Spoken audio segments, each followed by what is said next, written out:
Hey dudes, welcome back to Best Easy Minecraft Farms, where we go over the easiest farms that still have really efficient outputs. And in this one, we're going to be going over this villager breeder that we've literally just slapped on to this iron farm that we made in the last video. As you can see here, we have 4 iron farms in this area, 1, 2, 3, 4. They're all currently working because they're 17 blocks apart. And on this one right here, what we did was we slapped on this villager breeder right here. So this is an automatic villager breeder that breeds up villagers. We'll see if we get one right here. And then the villagers eventually pop down here, and then we can use water streams to get the little baby villagers and then adult villagers wherever we want them. In this video, I'm going to explain to you how this farm actually works and the mechanics behind it briefly.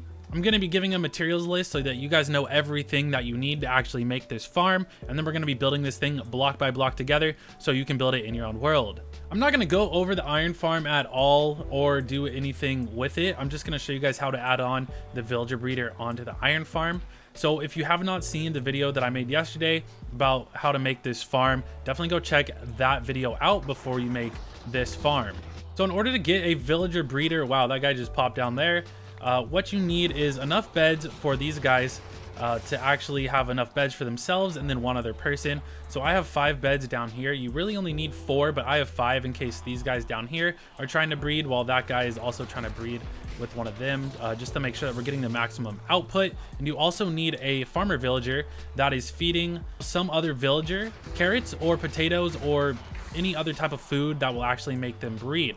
So what I've done is put a villager breeder with some carrots over here so that he can reach them and throw them carrots so that they can breed like they're doing right now and make a baby. I put a lot of time and effort into my videos. I would really appreciate it if you left a subscribe. It's free, it takes about 2 seconds, and you can always unsubscribe later if you really want. You can play on a server with me and the rest of the patrons and receive some other really cool benefits by becoming a Patreon today. Here are all the materials that you're gonna need to build this farm besides the iron farm. So we should already have the iron farm made at this point. If you don't, go back and watch the other video, which is gonna be linked down in the description. But since we already have all that's made, this is all you need to add on the villager breeder part to this farm. And I'm gonna have all these materials also down in the description. These building blocks do not have to be glass and spruce. They can be whatever you want. Same goes for the slab and the trap door and the stair. You are gonna need the composter. You can also use potatoes or beetroot, or I think you can even use wheat instead of these carrots. Ignore everything in my inventory. It's just this stuff up here. The first thing that we need to do is expand the number of beds. So we need to add 2 more beds to this so that there's a total of 5 beds. And then we're gonna extend out this little barrier for these guys by 1, just like this. But on this side, instead of putting a slab, we're gonna put a piece of dirt. Now this dirt right here is gonna be the start of the farming area. So count 4. And then this is where we're gonna put a stair. Put a stair facing right side up, just like that, and then place 4 more, and then go out 4 from each side of the stair. And we're gonna fill in this 4x4 area with dirt. Now that we have this dirt in place, what we want to do is put water in here on the stair, and then we want to hoe all of the dirt to turn it into farmland. If you don't hoe this dirt, then there's going to be spawnable spaces for iron golems, and you may get some golems spawning on this platform. If they do spawn, just try and nudge them off or ignore them for now. You don't want to accidentally hit them, because if you hit them, the iron golem will destroy you and kill you. The next step is to put in a couple trap doors, one on the top half of this block right here, and then one on the top half of this dirt block, just like that. Go ahead and open up that one so that these guys have a little bit more wiggle room in there, and keep this one just like that. This is a quick vibe check. Let me know how hard you're vibing down in the comments below. And if you're vibing hard, make sure you leave a like and subscribe so that you can join the Dusty tribe. Cool, let's get back into the video. Now we need to make a barrier around this so that our farmer doesn't escape. And to do that, we're gonna make it on this block right here. So that is like 1.5 blocks off the ground. And we're gonna do this all the way around the outside, all the way over to here. So that's gonna keep the villager inside. Now we need to put down a composter so that the villager will turn into a farmer in here. And then go 1 block up, and then on this block right here, put a slab on top. And then we're gonna put torches around the outside of this block right here so that some of these crops will get light even at night. Now we need to plant all of the carrots or whatever crop you want really in all of the farmland spaces. This part is probably the trickiest part of the farm, but you need to get a villager in here.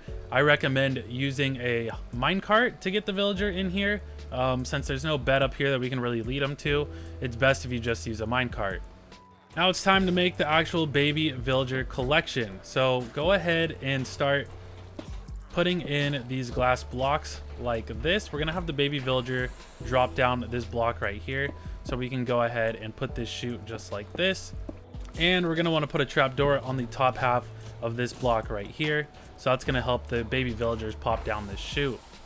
And then we need to go 2 layers down from that trapdoor. So just like this. Another thing we want to do is put solid blocks under these 2 beds on this side. Now this is going to help the villagers stay on this side of the beds. And we'd rather have them over here because then they're more likely to talk to him and get the baby villagers going and trade with him. And it also helps push the baby villagers down the chute. When they're all crowded over here, they'll end up pushing the baby villagers down the chute. We can make this water stream go wherever we want, but just for the purpose of this video, I'm going to bring it out about 9 this way. So I brought mine out about 9, and then we can just go ahead and pop the water in there. The water is going to push all of the villagers into this spot right here. It's also going to make it so that the babies don't take any fall damage. Then we can put the lid over the top so nothing can escape or nothing can get in there. One last thing that we want to do is we want to put a trap door on top of this block just like that. So we can do that like that. And that prevents these adult villagers from falling down here, but it'll make it so that the baby villagers will still fall down the chute. So the farm's all done now. All you have to do is wait for this guy to become a farmer during the day, or I guess just like that. You need to wait for the crops to grow. He needs to get enough crops to throw these guys, and that might take a while. That takes a long time to do. It might take a couple in-game days for that to happen. But once that happens, they'll be popping out baby villagers like nobody's business, and you'll also have an iron farm that produces 300 iron ingots per hour. Cool, I hope you enjoyed this one and you learned a lot from this video. I'll see you in the next one. Bye-bye!